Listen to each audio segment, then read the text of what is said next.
people have always been in awe of Mother Earth's most fearsome phenomenon, the volcano. Some of the most majestic peaks of Western America rise along the Cascade Range. Deep within these peaceful-looking mountains rumbles a power capable of devastating cities, of destroying cultivated lands, of causing horrible deaths. This unrecognizable landscape of devastation used to be Mount St. Helens. Mount St. Helens is just one of many Cascade volcanoes. Which of these slumbering giants might awaken next?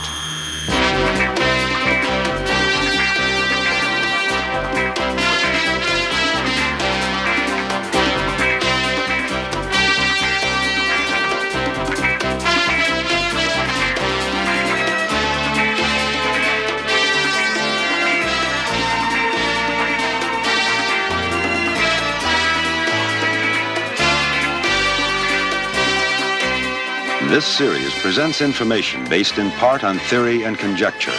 The producer's purpose is to suggest some possible explanations, but not necessarily the only ones, to the mysteries we will examine.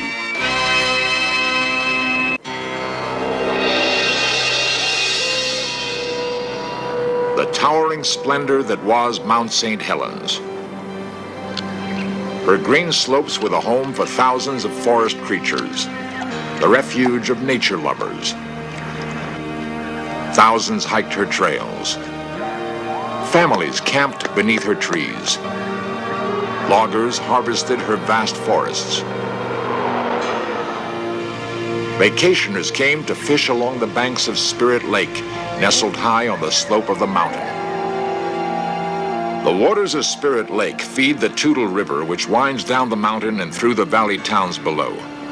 Towns which had never thought of danger from the volcano that loomed above, until the spring of 1980, when the mountain began to heat from within. Her shroud of ice and snow began to melt. She began to shudder and swell, angrily belching forth steam and rock. Then, on May 18th,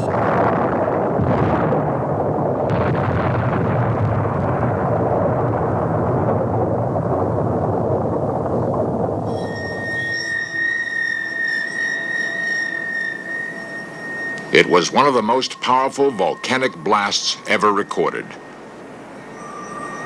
Over 200 square miles were destroyed.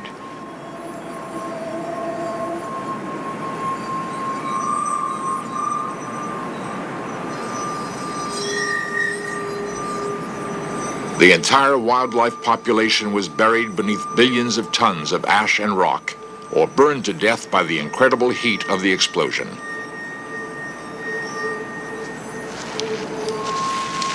Acidic ash rained from the sky, smothering the few trees left standing.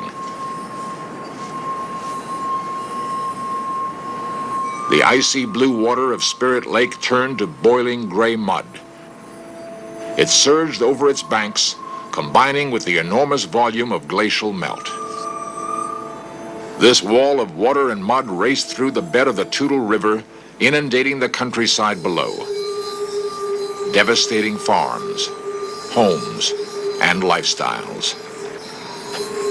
Mrs. Adrian Johnson was with her family on the Toutle River the night the muds came. When the mud started to come, which was in the evening around 7:30, it was incredible. You just couldn't believe that it would take everything. Like my husband said, you know, it will never get that high. We stood on my girlfriend's deck and we watched, and it was like taffy. It would, you know, it would just come like waves. It was terrible. You could hear these horrid sounds. You could say, there goes the neighbor's house.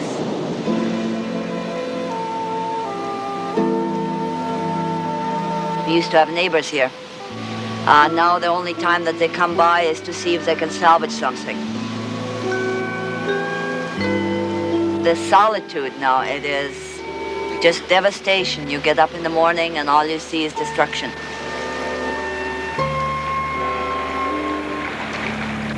The shipping channel of the Cowlitz River now runs just 6 inches deep in places, clogged with 1.5 million acre-feet of mud and debris.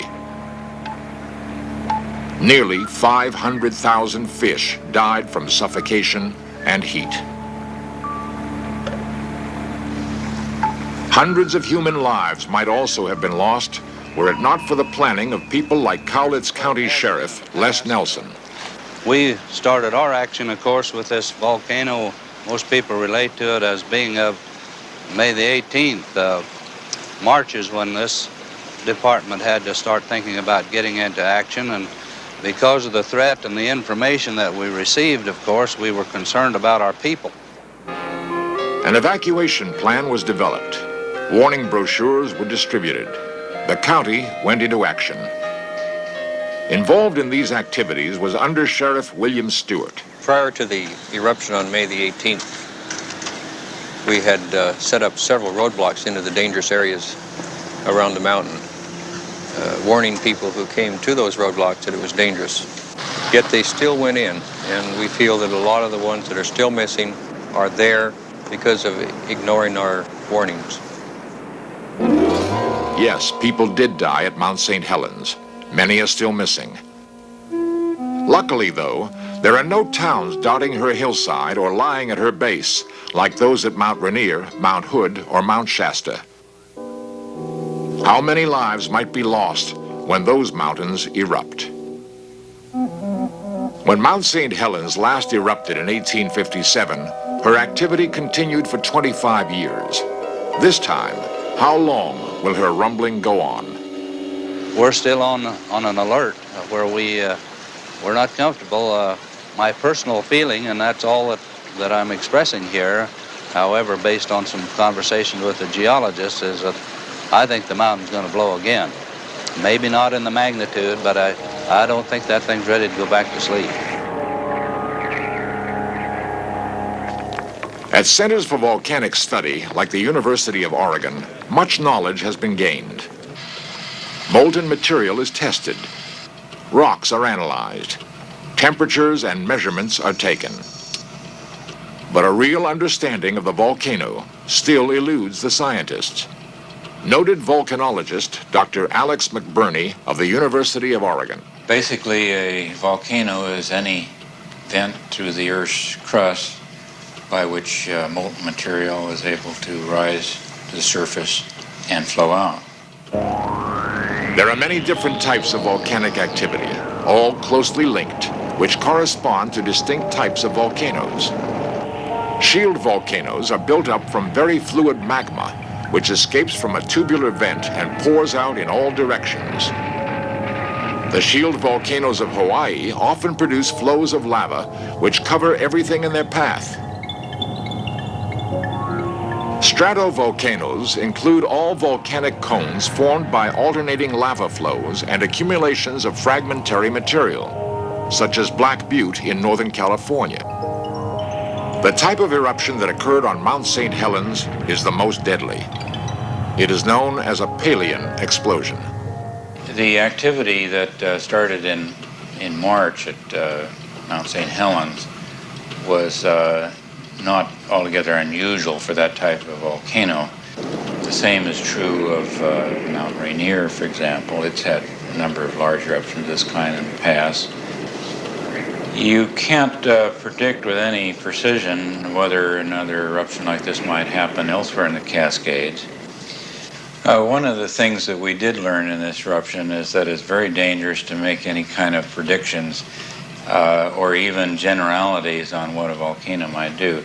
You can say that something is not very likely to happen, and then sure enough, that's exactly what does happen, and then everybody ends up calling you a fool. We find ourselves asking, would there be enough warning time to save homes and lives when other Cascade volcanoes like the sleeping giant Mount Shasta begin to awaken from their deceptive slumber?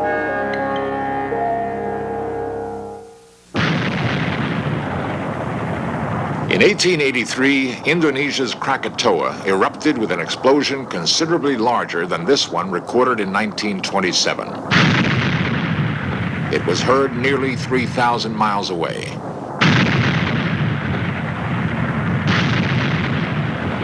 One of the most devastating volcanoes of all time, Krakatoa claimed the lives of more than 96,000 people.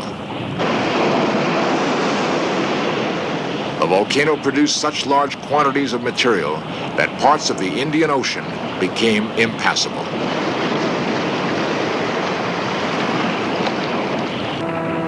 In 1669, Mount Etna took the lives of 20,000 people. Many more have died as she continues to destroy farms and villages.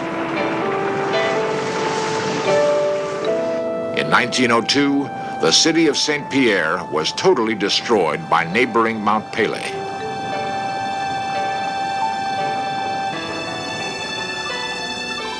"30,000 people were killed as the result of a highly heated hurricane-like blast estimated at 12,000 degrees centigrade. An eruption of Mount Vesuvius destroyed the city of Pompeii, striking with such suddenness it mummified her inhabitants.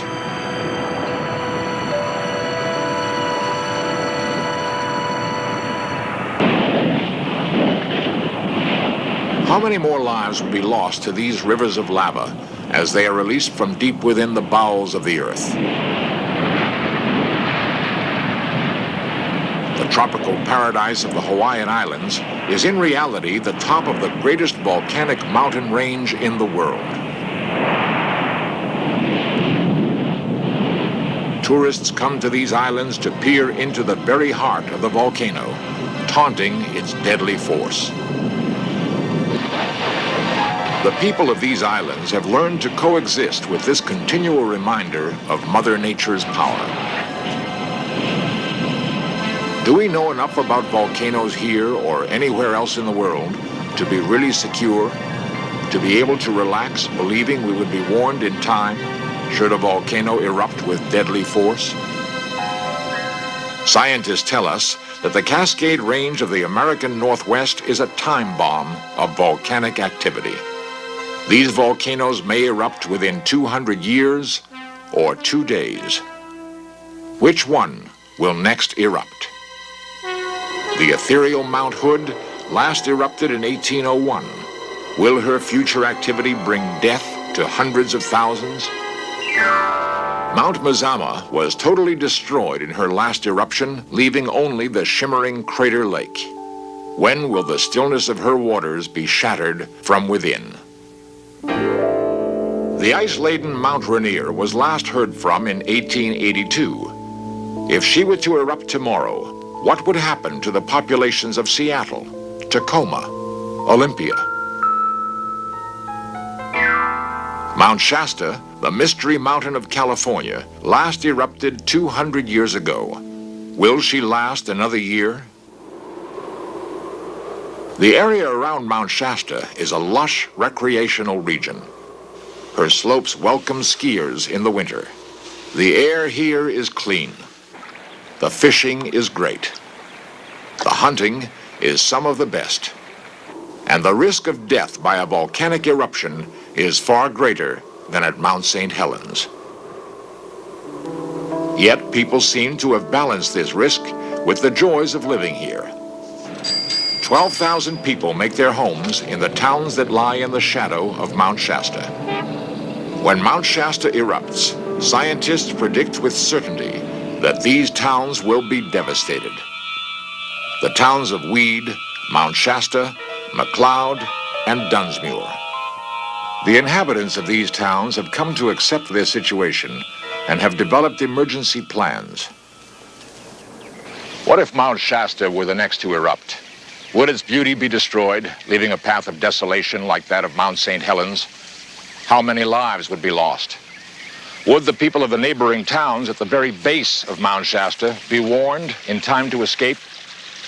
Here, in a simulated evacuation created for our In Search Of cameras, residents and officials of the little town of Mount Shasta demonstrate what might happen when the mountain springs to life. The resort town of Mount Shasta appears peaceful enough, but it lies in the path of potential destruction. How will this picture change if the volcano that looms above it begins to heat up? Advised to begin evacuation, the National Guard will be called in by the governor. Federal agencies will stand by, ready to add their support.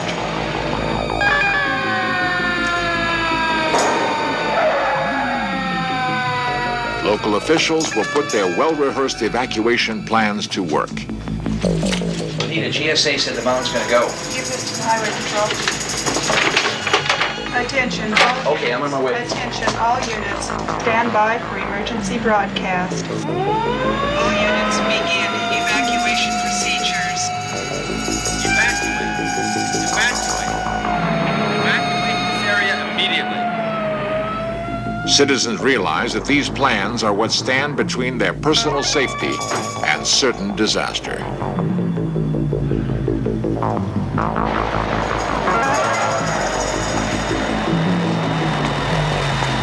Equipped with special maps of the region, pinpointing farms and mountain residences, the California Highway Patrol will join forces with local officials in an effort to evacuate surrounding rural and recreational areas. Officials here are equipped to move swiftly into these locations. These vast regions are often filled with campers and hikers, people they fear may be unable to hear the warnings. This is a hazardous area.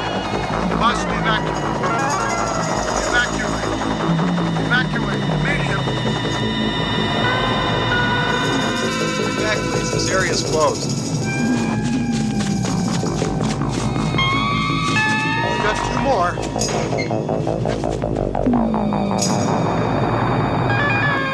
The towns of Weed, Mount Shasta, Dunsmuir, and McLeod have long been aware that this could happen at any time.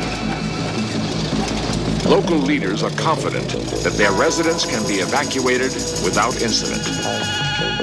National Guard members will comb the streets on foot in order to locate any stragglers or children who may have been separated from parents and move them to evacuation centers outside the danger zone.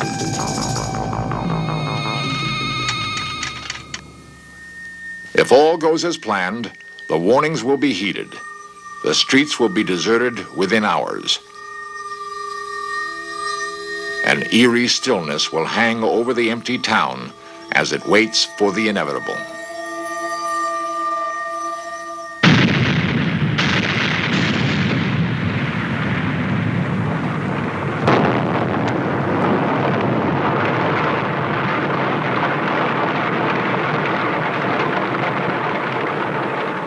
No, it hasn't happened yet. Mount Shasta still stands. The eruption you just saw was created by our In Search Of team through the use of a model. Still, some scientists believe that Shasta may be the next of these slumbering giants to awaken. How can we predict when it will happen?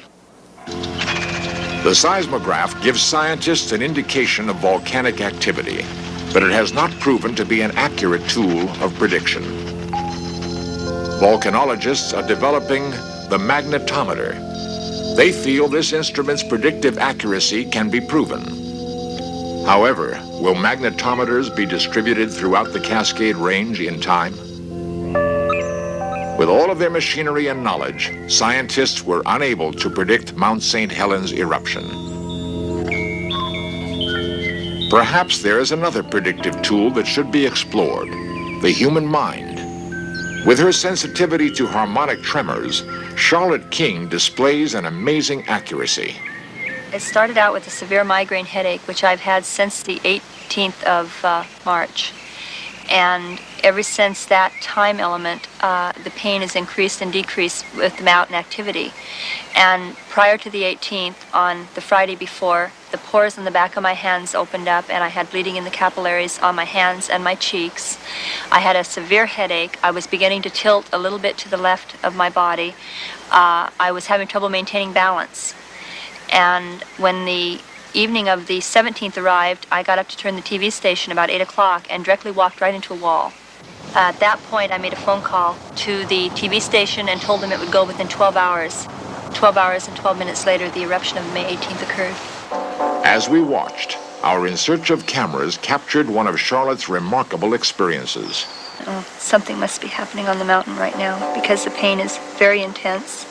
It's coming in waves. This is the type of pain I've had with the harmonic tremors, and it comes on very suddenly like that and hits very hard. At that exact moment, 10:56 a.m., June 25th, tremor activity was confirmed by the United States Geological Survey. Will we be forced to rely on Charlotte King to tell us when Mount Shasta or other Cascade volcanoes will erupt? We attempt to understand the phenomenon of the volcano in scientific terms. Yet even in today's world, the Native Americans' understanding of the ways of nature may prove the more accurate. Cowlitz Indian Tribal Chairman Roy Wilson. Today, as we hear the rumbling of Mount St. Helens, we hear the spirit of the mountain speaking to us of Mother Earth's concern for the life that she sustains. The spirits of our own departed who were buried on the mountain are coming back in spirit retribution against the white men who desecrated our graves, who denuded the mountain with clear-cutting the forests, damming up the rivers, and covering the sacred places. We hear the spirit of the mountain speaking out that unless we change our ways, there will be greater destruction.